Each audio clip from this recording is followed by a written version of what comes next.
All right, in five, four. Well, greetings and welcome to In Focus with MCI. This is one of our versions and opportunities on this social media platform to share information, resources, and connections with those who are in political office, community activists, but more importantly, community servants. And so today, it is my distinct pleasure to bring into our MCI studio none other than the Honorable Carlos Martinez, Miami-Dade Public Defender. Carlos, how are you this great day? I am doing great. How are you? Fantastic. But I'd like to start off, first of all, by saying that our relationship, just personally, our relationship has spanned over the last several years. And for me to say that as an African American who was groomed and reared in Liberty City, to say that I have a relationship with the public defender who is Hispanic and is not from my community, I think is absolutely noteworthy. And for that, I want to tip my hat that you're not just someone who has a title, but you're someone who has the heart that goes behind the title. So I had to say that as my welcome, Carlos. But for those who don't know you, please tell us, Carlos, a little bit about yourself. Sure. Thank you again for the opportunity, and thank you for that great introduction. I do consider you a friend, and I consider myself not just a friend of Liberty City, of Overtown, and a lot of areas in this community where folks don't realize that the public defender office, we actually represent people from all parts of this county. But I have a long history. I think we've mentioned before that one of my first jobs as a manager of Exxon gas stations, before I was even thinking about going to law school, was actually in 103rd Street and Northwest 7th Avenue. Oh, we know that gas station quite well. I used to run that gas station when that gas station was started out as a self-service gas station back in the 70s. Mm-hmm. I was one of the first supervisors of the area. So I worked with a manager at that station, and I worked also with a manager on 27th Avenue and 135th Street. There was another Exxon there. And I also worked on Northwest 2nd Avenue and 183rd Street, yet another Exxon gas station. Mm-hmm. So I'm well aware, and I have worked in the community, whether it was in public service or even in private service with Exxon. All my work has been working with individuals. So, how did we move from managing an Exxon gas station to now managing the law office of Carlos Martinez, the public defender? Well, it's kind of a long trajectory, so I'll try to be brief. And of course, I have three strikes against me. I'm Cuban American, I'm a lawyer, and I'm a politician because I'm an elected official. Mm-hmm. So we tend to be kind of long-winded. So I'll try to give the story as brief as I can. But you forgot one P. That is, Which one? It's called the preacher who has the longest. Well, I don't speak that long. So this show, I think it's less than an hour, not 3 hours. So we're gonna be good. But my history working for Exxon Company USA, I was working part-time when I was in high school. And then I worked my way up where I was promoted to managing gas stations. By the time I was 18, I was already managing my first gas station. And then I kept going to Miami-Dade College at the same time that I was working full-time. And finally, I graduated from Florida International university. And it was after that that I decided to go to law school, and I went to the University of Miami. I had the fortune of being late to class one day in law school when they were designating where we would work for the summer, where the law students in the honors program work in the summer.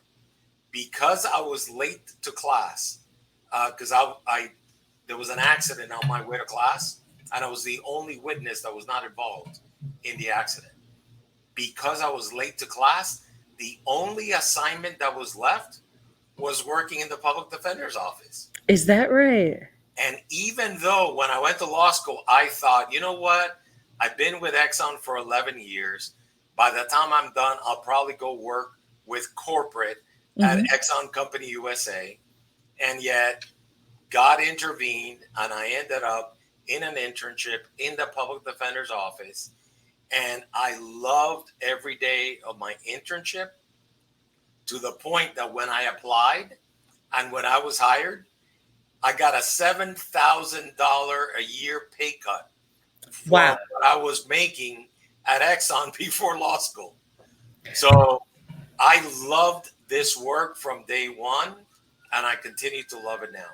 So you're bringing an interesting point to me as it relates to salary to those who work in your office. I think often when people think about lawyers, they think about big rollers. They think Right. about those who are bringing in heavy cash. But you're saying to us that coming into this office, it was actually a pay cut. So it was actually a calling for you to take up this work.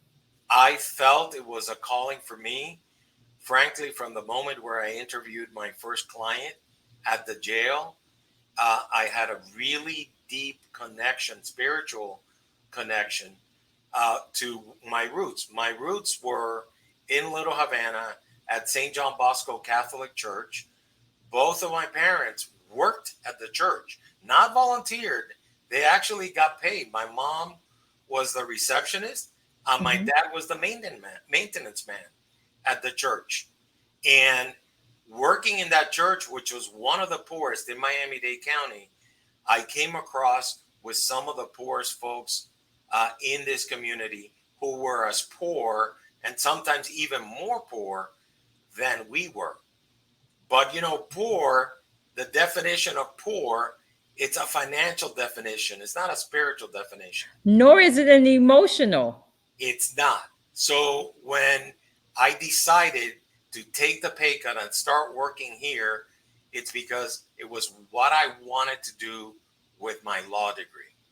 And even though I went deep into debt getting a law degree, it still was what I wanted to do. And I do feel to this day that it is a calling. And so, Carlos, it is absolutely a delight to know that someone who leads an office, who is a safeguard in the community as it relates to defending the voiceless or those who can't defend themselves, to me, it is a blessing to know that you're a man of faith and that your faith is anchored around and surrendered around family because your family was a part of that Yeah, upbringing. it's a big part of the upbringing. And so, Carlos, let's get back to this because I know a little bit of something that some of the others don't know. Let's go back to Havana. Let's go back to this young man in Havana who comes over to eventually to the United States that had a little fear about that as well. You necessarily wanted to come. I don't want to tell your story. Right? But go back to that moment that you and I shared in a previous moment where you kind of innately stood up for something and it kind of pushed you to this place called public defending. Yeah, when I was 9 years old and I was in Cuba, my parents had signed up to leave Cuba. Thanks to LBJ, there was something called the Freedom Flights. So they had signed up for the Freedom Flights in 1965. So in 1967, my dad was actually sent to forced labor camps because they were expecting him to leave within 2 years. And for the the male head of the household, they had to work out in agriculture in forced labor, which meant that I was at home with my other two siblings and my mom, and she was taking care of us. And my mom would always help me with my homework, and I would always talk to her about it. So one day I came home and I said to my mom, I was selected to be the speaker when they're having in Cuba, they would have a Bay of Pigs celebration. Hey, And tell us about the Bay of Pigs. so the Bay of Pigs was essentially an invasion where exiles from the community who were trained by the CIA were thinking that they could actually go to Cuba, overthrow the Cuban government, and liberate Cuba. Mm-hmm. So, as an exile, and even when we were in Cuba, my parents would tell me a certain history of what happened and what the yearning to be free was like. So, it was very strange and ironic that because I had done so well in school in all of the topics, except for one, there was one topic that another kid beat me out. But I had done so well that in the entire Havana province, they had selected one kid to be the narrator for the huge event at the Sports Palace in Havana with 5,000 kids present. Wow. There was one kid selected. That happened to be me. Now, nobody told me it was going to be 5,000 kids until after the fact, after everything happened. But I was selected. And so I went home with a script that I had been given of what I needed to memorize for narrating. They were doing a little play on the stage, and I was going to be the narrator. So I took the script to my mom. I did not tell my mom that this, what it was going to be. I just told her, oh, I got selected to be the narrator in a play. I didn't tell her what a huge thing it was. So she looks it over, she looks at it, and she says, this isn't what happened. And because it was from the communist government perspective of what had gone on, it actually was celebrating the so-called victory over the people who tried to invade.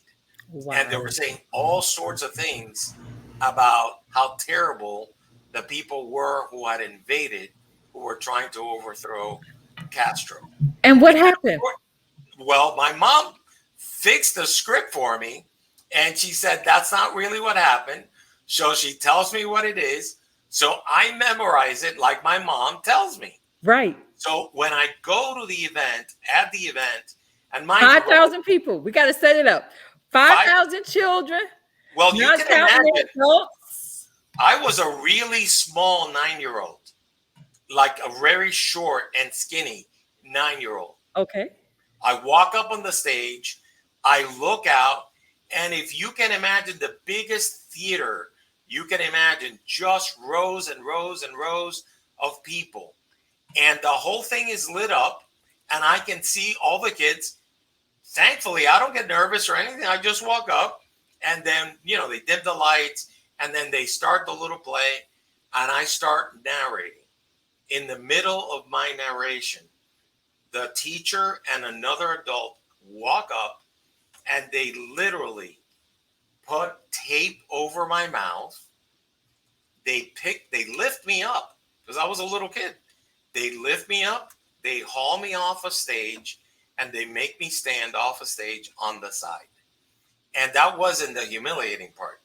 The humiliating part is because all those kids had gone on school buses. All the buses had to go around this area, and all the kids were picked up in the same spot.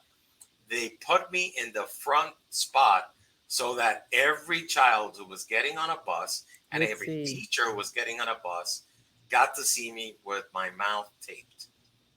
And it was infuriating. It was humiliating. I was completely confused. And of course, the worst part is I was afraid of what I had done to my parents' chance of leaving Cuba. So let's fast forward to 2020. That 9-year-old saw what it was like to stand up to speak truth to power. How did it impact and affects who I'm looking at today? Well, it had a huge impact because even though as a trial attorney, I would fight in court for my client, fighting for a client is very different than fighting for yourself. I only decided to run for public defender when I had found my voice. And Mm-hmm. that's only 2007. Understood. So that tells you the impact that it can have on children when adults abuse children And and, muzzle them from and their potential. muzzle them from their potential.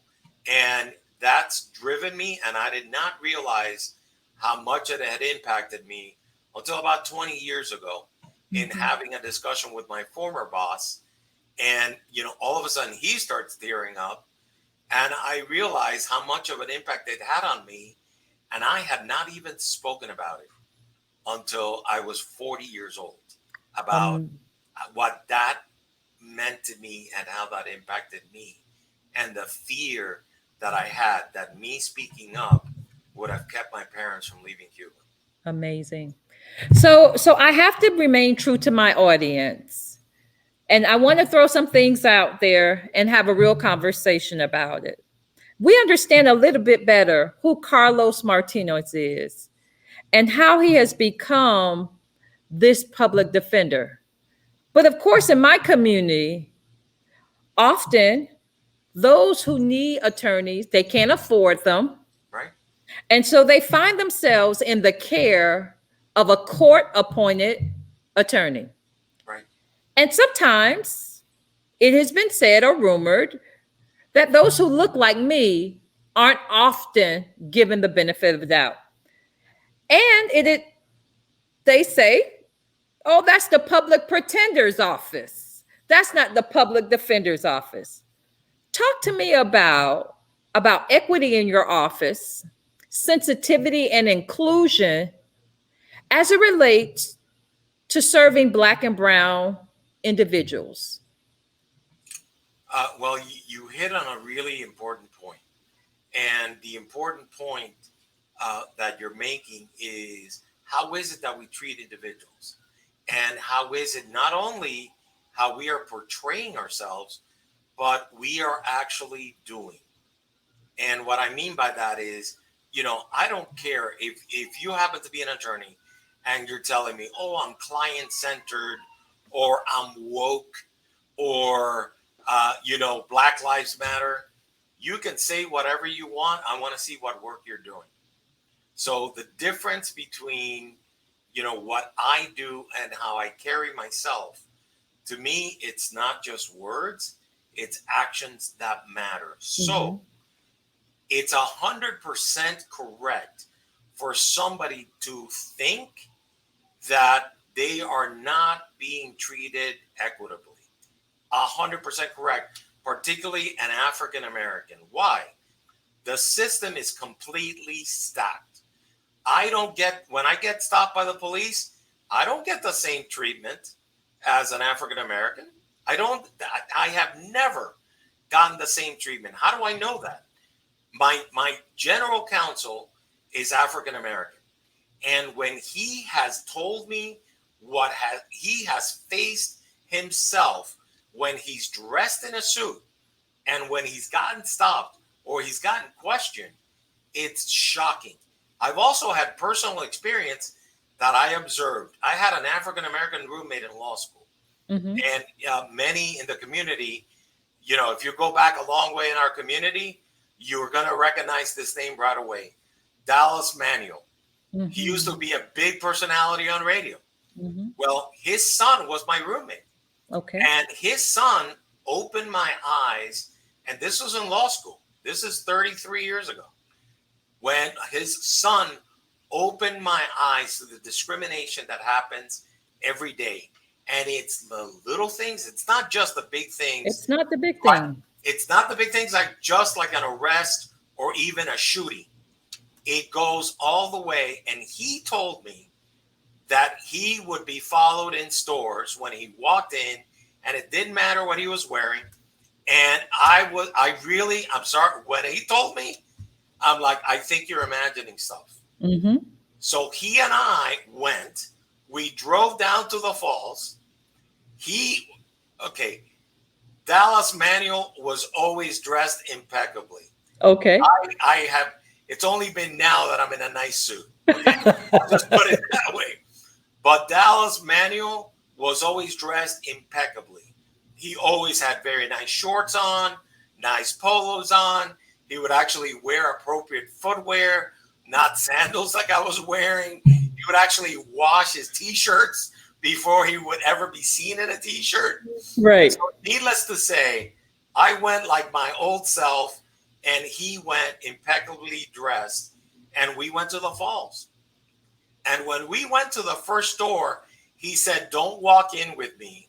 Let me walk in and just observe the people around me. It was shocking to me.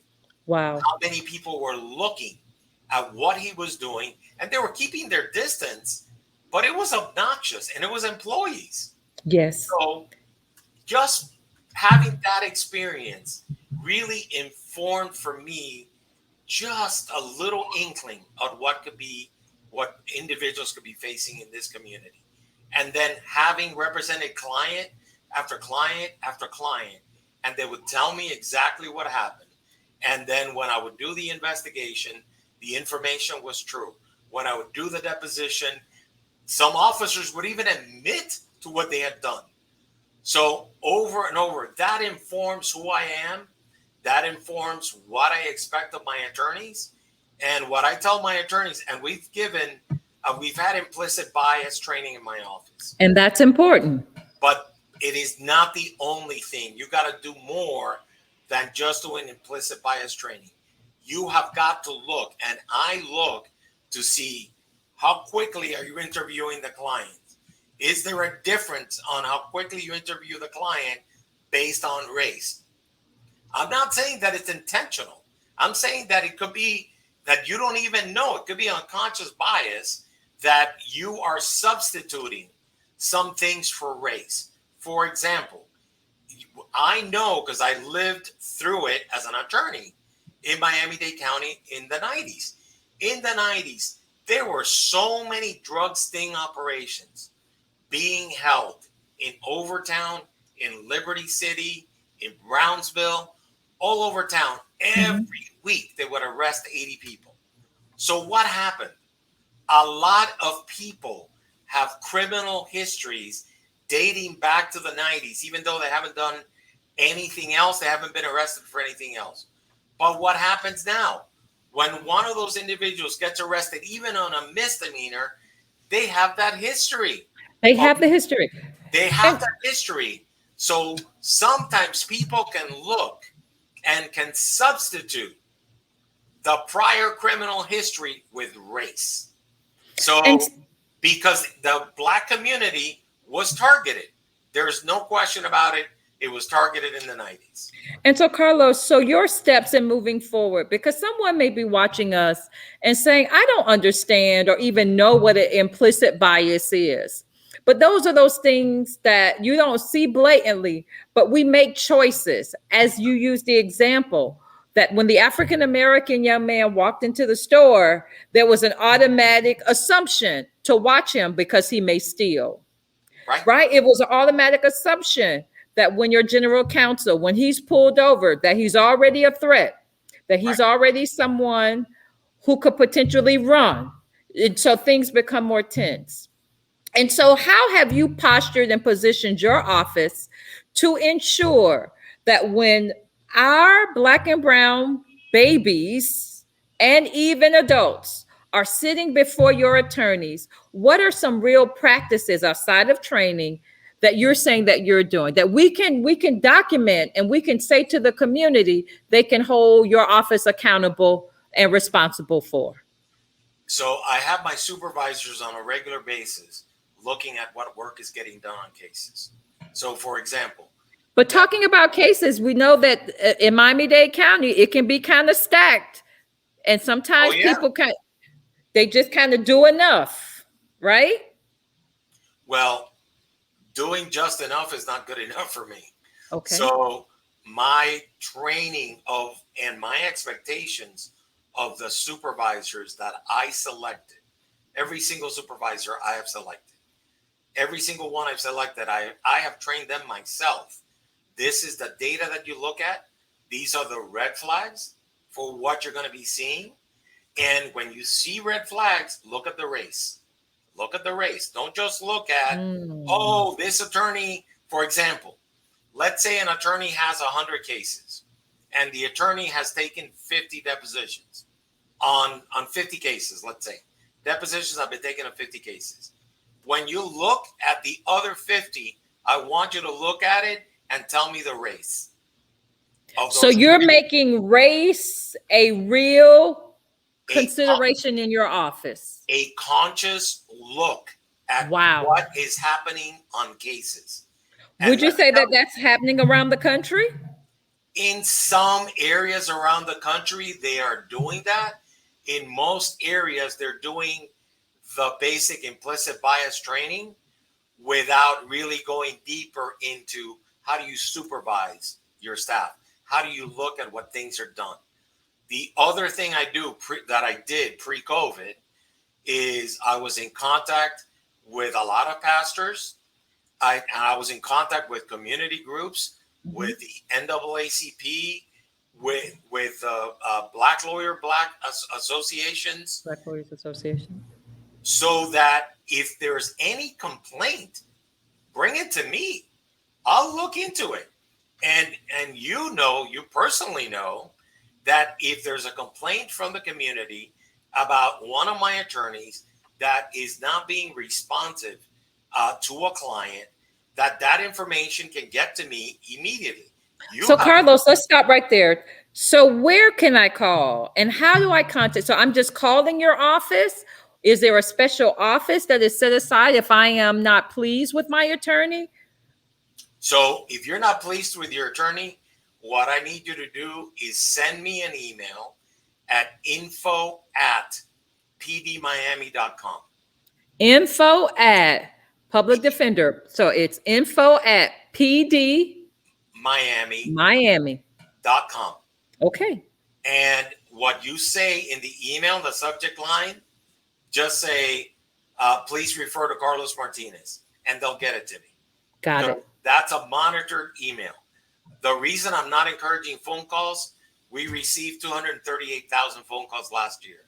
I Got it. cannot handle phone calls. I mean, it's just not possible with the number of staff that I have to handle phone calls. But I will take the email.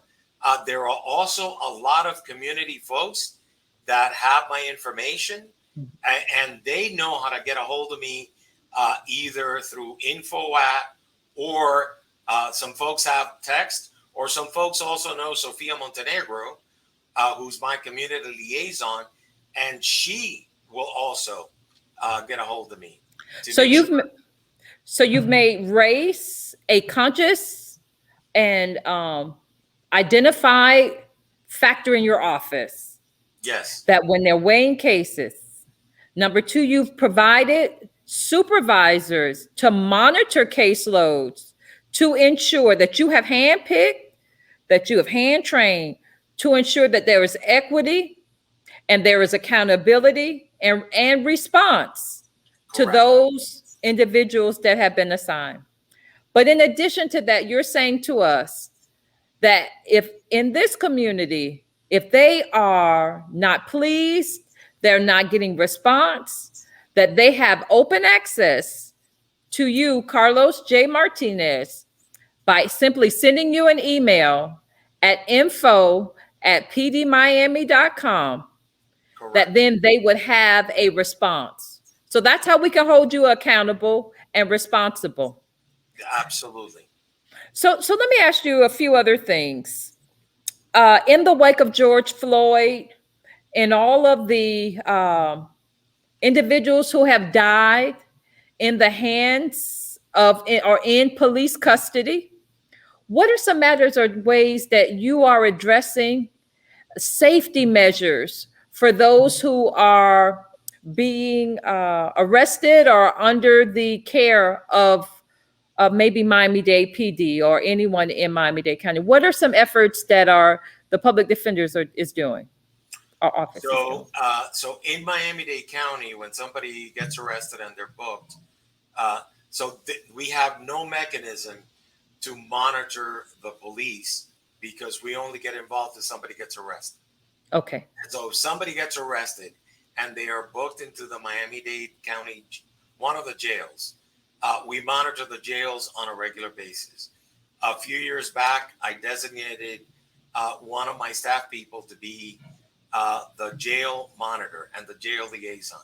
So if there's any complaint by any inmate about whether it's medical, whether it's safety, that information gets to her from the attorney. Clients can call my office. I mentioned to you that we had 238,000 phone calls. Those are only the in custody phone calls. Wow. So at any point in time, there are only 2,400 individuals in the jail. So what that tells you is we get repeated phone calls from clients at the jail. We get the information. If there's an issue, we've had situations where somebody's suicidal. We have our own protocols that we work with the jail. Once something happens, we immediately contact the jail, have somebody view that person, have medical staff. So just to make sure that it's real. And if it's a real issue, then they have mental health staff that can work with that individual. Okay. On top of that, our attorneys, about 10 years ago, I set it up when we had the last budget crisis. I set it up where we have video connection in every single jail cell so that an individual we can contact our clients at the jail in a secure room. It's a private communication. It is not monitored, and it's point-to-point video. So if something is happening to them, they can share that confidentially. Well, there are different ways they can share the information. Something's happening, they can call my office. Another way that's happened in the past where we've got information is where they tell a counselor at the jail, and that counselor gets the information to my liaison or to somebody in my office. And on top of that, the attorneys are on regular communication with clients at the jail through video interviewing. So we've had situations where you're interviewing client one, and client one tells us about something that's happening to inmate 3.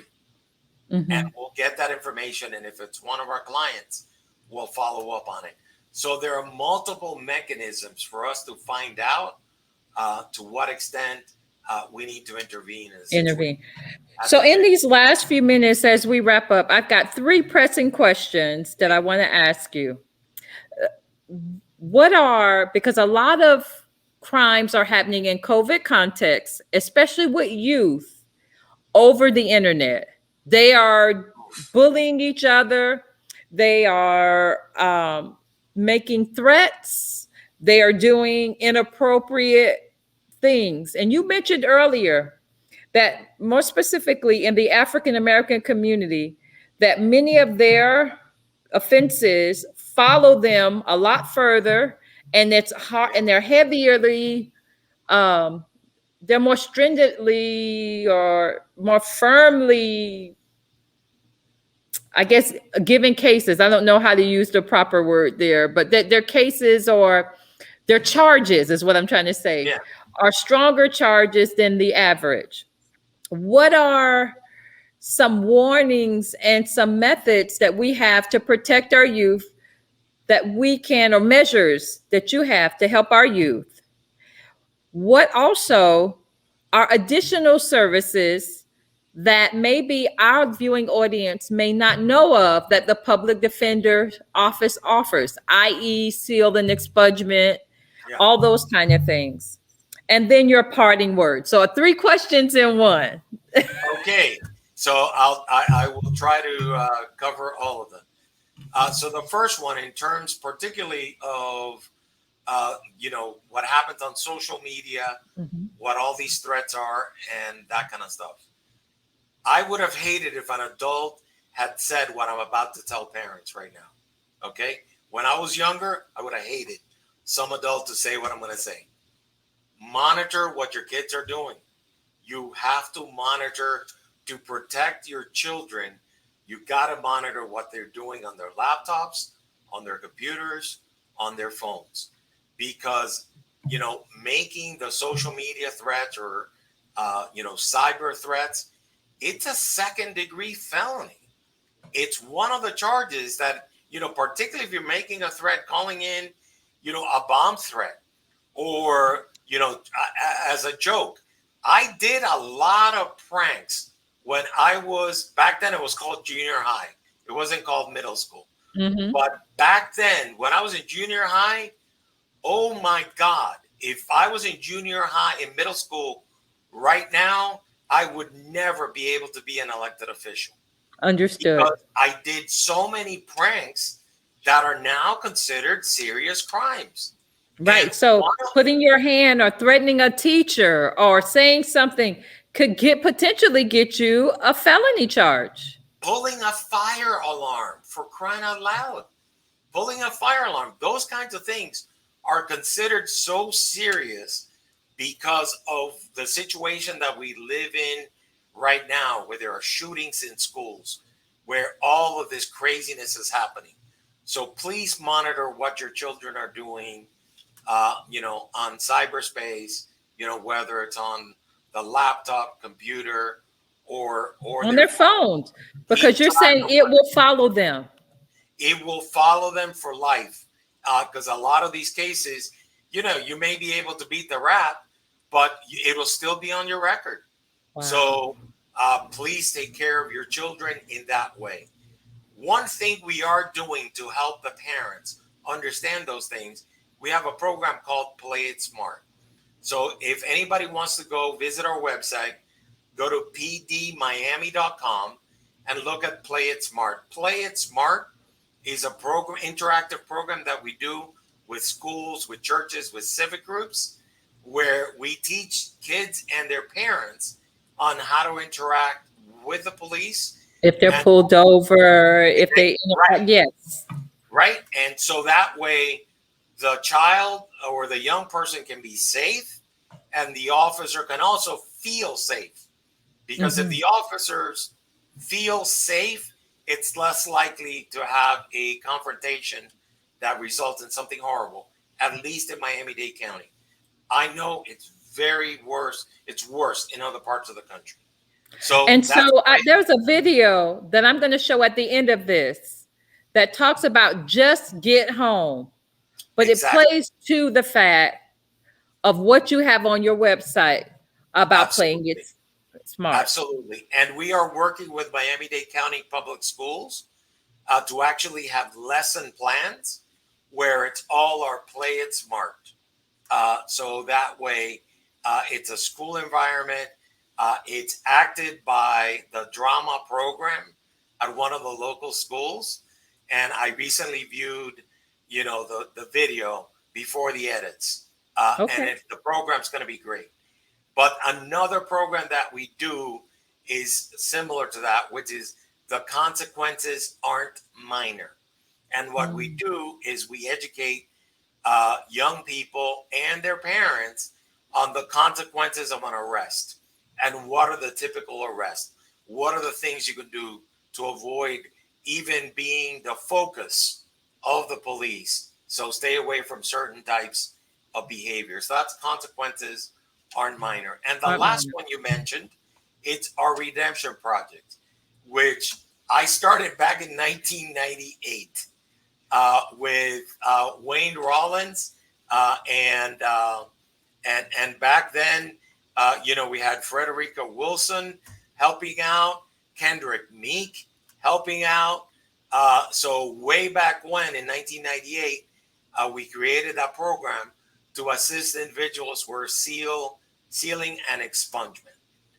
So if somebody wants to seal and expunge, they can actually send us an email, again, to info@pdmiami.com. And in the subject line, just put seal and expunge information. Mm-hmm. And Sophia will get that information and communicate with them. The last one, Amazing. the last one I want to mention is Amendment 4. Amendment 4 is rights restoration for people who have been convicted of felonies. With Amendment 4, we can also assist individuals by looking at their record to see if they qualify for a process that we have in Miami using the state statute to help them have their voting rights restored. Restore. So, Carlos, this is absolutely an hour has flown by, but I thank you for your time. I hope our viewing audience has a better perspective and view and who is the man behind the title of public defender.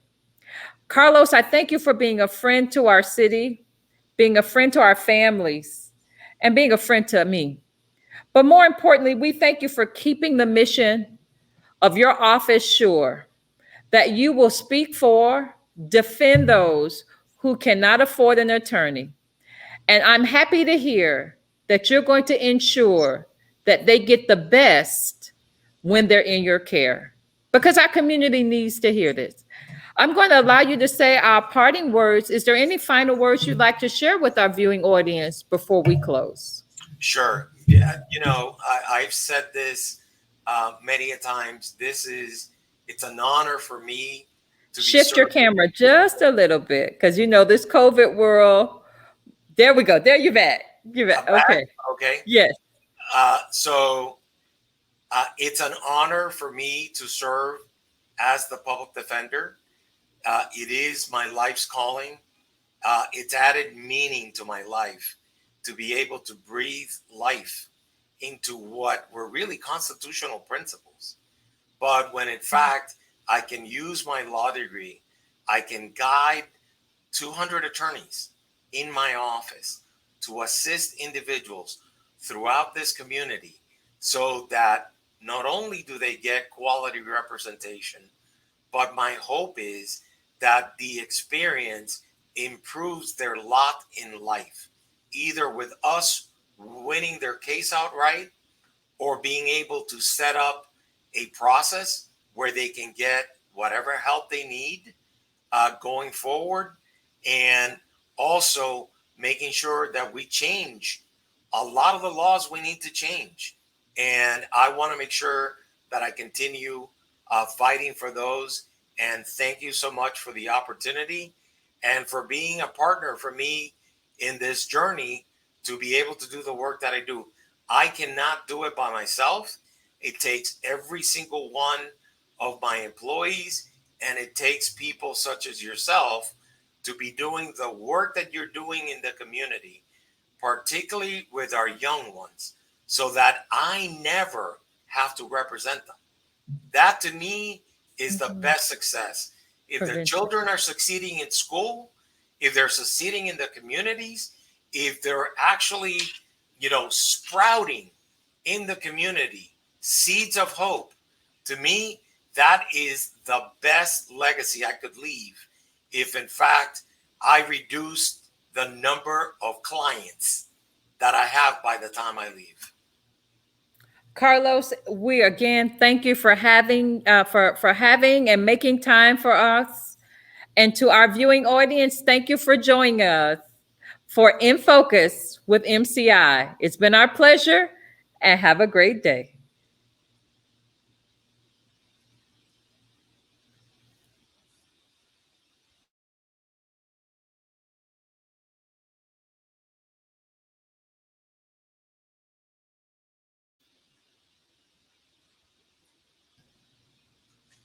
Thank you so much.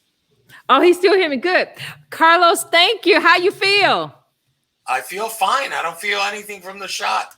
I'm good. Good, good, good, good, good, good, good, good, good, good, good. All right, we'll check back in with you. And as soon as we get it edited down, we'll add that video that you saw the last time. Yep. And then we'll make sure you know when it's going to be on Facebook, but it'll surely be up on Facebook for perpetuity. Great. Thank you so much. Take care. All right. Bye-bye. Bye.